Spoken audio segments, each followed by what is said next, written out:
Hello, everybody.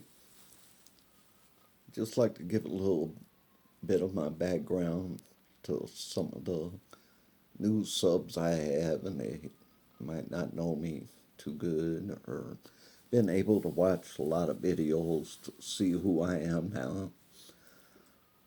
But I was born in Southwest Detroit at Herman Kiefer Hospital, 1957. I grew up in a dysfunctional family, a lot of drugs and drinking, pill popping, stuff like that. So my first encounter with drugs was with a prostitute lady. I was about 12 years old. She gave me some reds, and I woke up in a garbage can because I passed out. Uh, I don't know what happened before that. Only God knows. So after that, it was a downward spiral. I started drinking after that. And then I started getting into cocaine, hash, acid, sniffing glue, uh, sniffed gas a couple of times. I was gassed out too, bro. Or says whoever listening. And then I got in a gang around my neighborhood because there was other gangs and they was kind of jacking with each of us individually. So we said enough of that. So we got our own thing going called the 12th Street Boys on Wabash and Temple area. 12th and Temple and Wabash area, all that area around there. And, um, I was pouring stuff at home. And I used to go to the Wonder Bread Bakery when they had the doors open. They had hot bread up on the trucks. You had to run up a ramp, you know. And so we'd get the hot bread off there and take off with it and run down the ramp.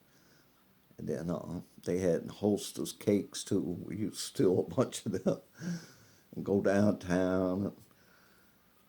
At Christmas time at Hudson's, I used to steal my family all kinds of perfumes and colognes and a few ties and wallets. They had stuff laying out then. It's not glassed up like a lot of stuff is now.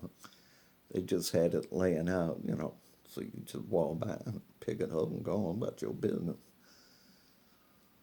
So anyway, did a lot of drugs and acid and just stuff like that. So after I got tired of it, you get tired of getting tired, man. I got shot a couple of times. I stabbed a guy and almost went to prison. That's a long story. I'd have to get in to another video about how I got out of that, but I believe God got me out of that, or I would have been, for assault with a deadly weapon. And I got out of that. Then I got cut up in like a knife fight at a party I was at. I was there by myself, and after the party, well, I was dancing, and I danced real good. So some guys told me to sit down. I said, well, this is an open house party. I ain't sitting down. I'm dancing. I was high as hell, drugs, drinking, crap. So next thing I knew, when I was leaving, somebody sucker punched me, and they held my arms out, and all I felt was my shirt being ripped off, like and like a big old machete or some shit, whatever it was. I don't remember. Went across my back, shoot, shoot, on my arms. So the ambulance came. I was still high. I was bleeding like heck, but I didn't pay much attention to it. Whatever. I did the next day, though, believe it. So I got 75 stitches in my back and uh, some in my arms and stuff. So after that, some church people see me on the street, and I was drinking and stuff. I wasn't drunk, but buzzing. They said, "Why don't you come to church?" And I thought, "Man, I don't want to come to church, man." They said, "Come on, just give it a try, man." So I said, "Yeah, okay," but I didn't mean it. So when I got home, I read the tract they gave me anyway. God so loved the world that he gave his only begotten Son, that whoever believes in him should not perish but have everlasting life.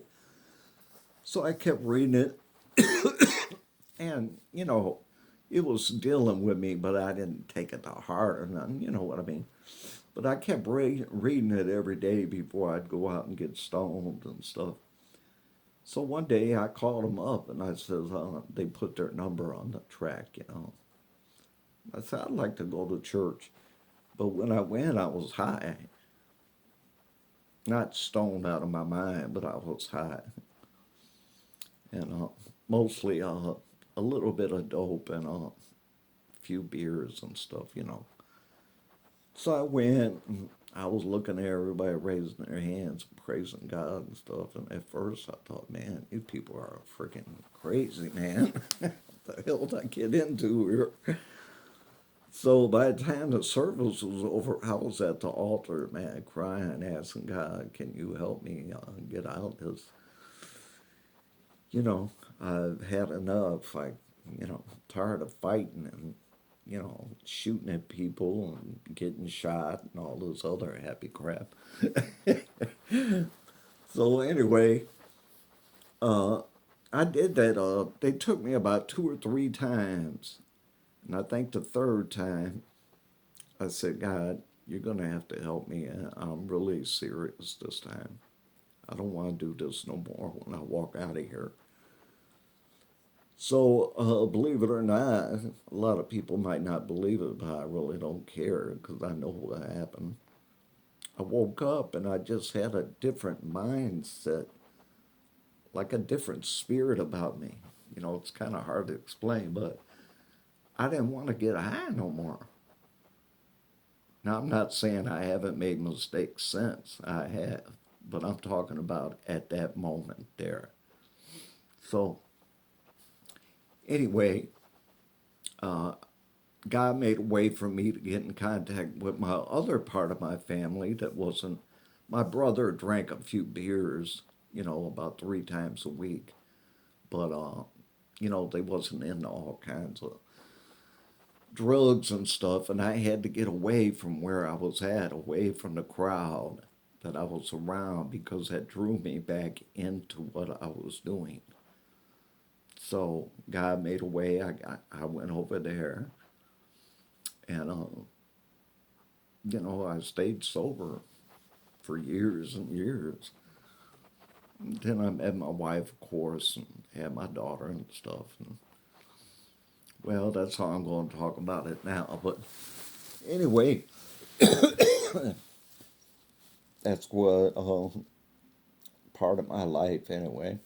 I mean, there's a lot more to it, but I ain't sitting up here all night talking y'all. Y'all probably don't want to listen all night either. So I'll get back with y'all later with some more adventures of the Spartan. Peace.